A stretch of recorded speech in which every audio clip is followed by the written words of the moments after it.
This is Peter Andersen Fisker, and this is Marius Nielsen.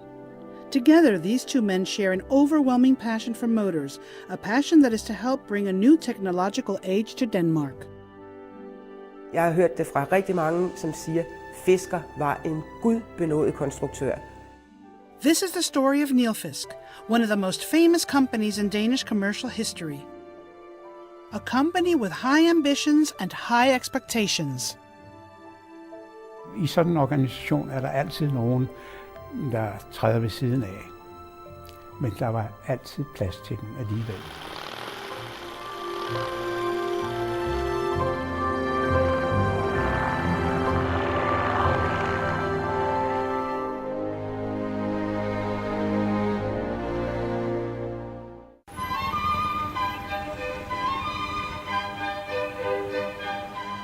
Peter Andersen Fisker was born in 1875. His parents wanted him to be a school teacher, so that was what he became. Peter Andersen Fisker havde det ikke så godt med at være skolelærer. Han var ikke glad for at undervise børn, og han havde jo afprøvet det. Så søgte han i stedet for andre veje og fik sig så en elektroteknisk uddannelse. Og han havde så også som skolelærer valgt linjefaget matematik, som jo kom ham vældig meget til gavn i sit fremtidige virke. Torben Rislev, seen here, is today retired from his job as factory manager at Nilfisk, but he can clearly recall Peter Andersen Fisker. Når man så ham, så tænkte man, hvad søren, det er jo en meget koncentreret personlighed. Han så meget bestemt på folk. Hans stemme var sådan lidt høj i det, men man kunne se, at han var bestemt. Der var kraft i ham. On completing his education, Fisker wishes to travel. He spends time in the United States, Germany, and Scotland. While abroad, he decided to do something about his interest in motors. He would start his own business. His great ambition was to become a manufacturer and supplier to the markets he had just visited. Peter Andersen Fisker var jo drevet af den nye, moderne teknik, og det var jo de her motorer, som var det helt fantastiske i hans verden. Han var i hvert fald meget begejstret for sit ophold i Amerika. Og der så han jo, at der var en helt fantastisk pionerånd i Amerika. Og den har han så taget, taget med hjem. Han har måske selv haft den, inden han tog det over. Og det bevirkede altså, at der skulle ske noget hele tiden.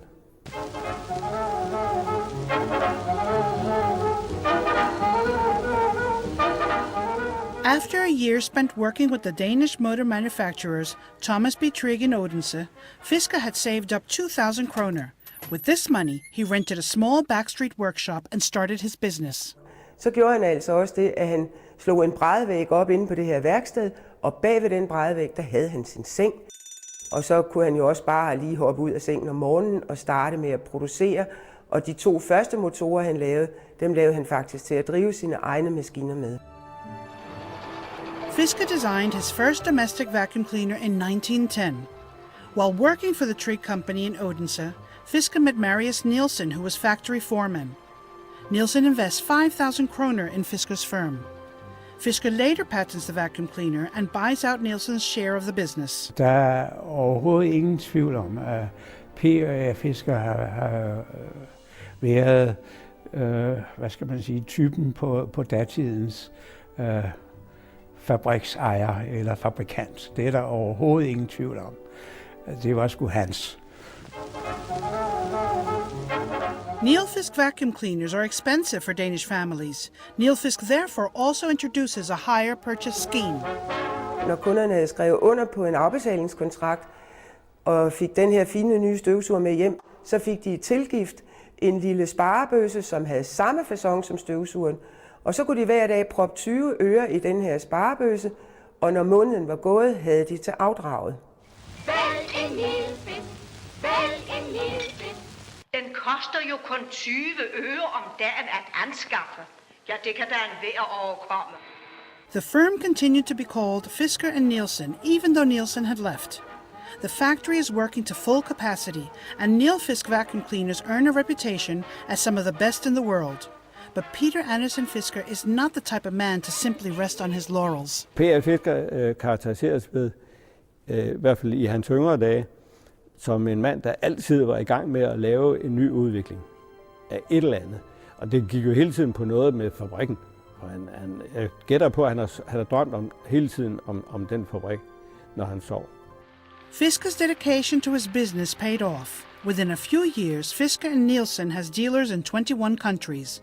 In a word, one of the secrets behind the company's growing success is marketing. Torsk og hornfisk andre priser. Fisk er godt, når fisk er frisk. Jeg min snøjfri Nilfisk viser. Denne stum som andre fisk. Among those who fell for Nilfisk vacuum cleaners and was maybe also seduced by its advertising was Danish Prime Minister Thorvald Stauning. In need of a new vacuum cleaner, he sent the company the following letter. I wish to buy one of your vacuum cleaners, but in part exchange for my existing one. Kindly do the necessary. Når der kom en ny model af en husholdningsstøvsuger, og kunderne gerne ville have den nye model, så kunne deres gamle Nilfisk indgå i handlen, præcis ligesom når vi handler biler. Så blev den gamle støvsuger pudset op, og ny kul på motoren, og så blev den solgt til en lavere pris. For det var jo stadigvæk sådan, at Nilfisk-støvsugeren var meget dyr. Og der er rigtig mange helt op i 60'erne, som har startet deres husmorkarriere med en brugt Nilfisk, fordi den var så dyr. This becomes a familiar sight to most Danes. With the production of vacuum cleaners going smoothly, Fisker now throws himself into designing motorcycles. Nimbus har alle bilens fordele på 2 hjul. Den første motorcykel, Fisker han konstruerede, var han overhovedet ikke tilfreds med. Den fungerede slet ikke, som han ville have det. Og så opstod der for øvrigt også en mindre brand i den, og det var jo ikke så heldigt.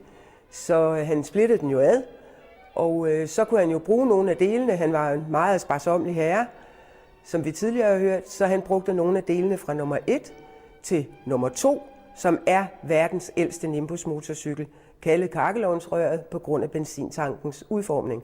Og det er en motorcykel, der har 7 hestekræfter, og den kostede 2.000 kroner, da den kom på markedet. Motorcycle races are becoming increasingly popular. One example is the Paris-Copenhagen race. Fisker's stovepipe motorbike covers the distance and wins the race in 28 hours. 4 hours faster than its closest rival. This Nimbus motorbike was one of the most famous of its day.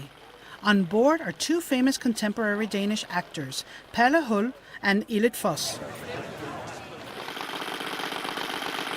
In 1935, they traveled by Nimbus around the Mediterranean and sent back cables that were published in the Danish newspapers.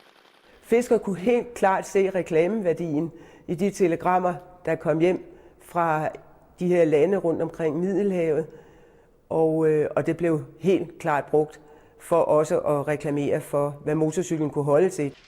A total of around 14,000 Nimbus motorcycles were manufactured. Some 4,300 are currently licensed in Denmark, while another 500 exist abroad.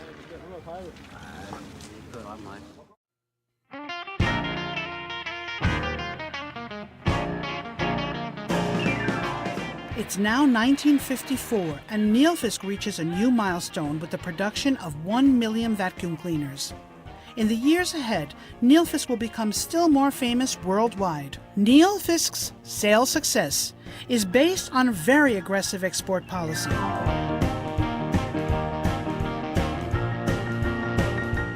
Former export manager Turkel Bering joined Nilfisk in 1957 and remained with the company until his retirement in 1993.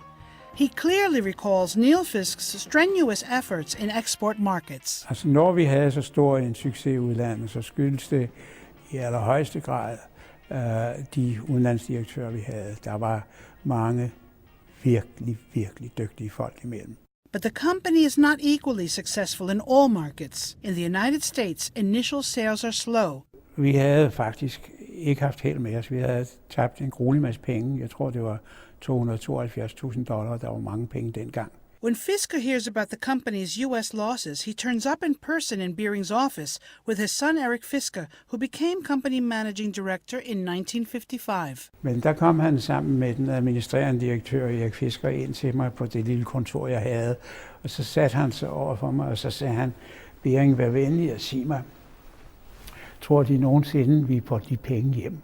Jeg sagde til ham, nej, herr Fisker, det tror jeg ikke.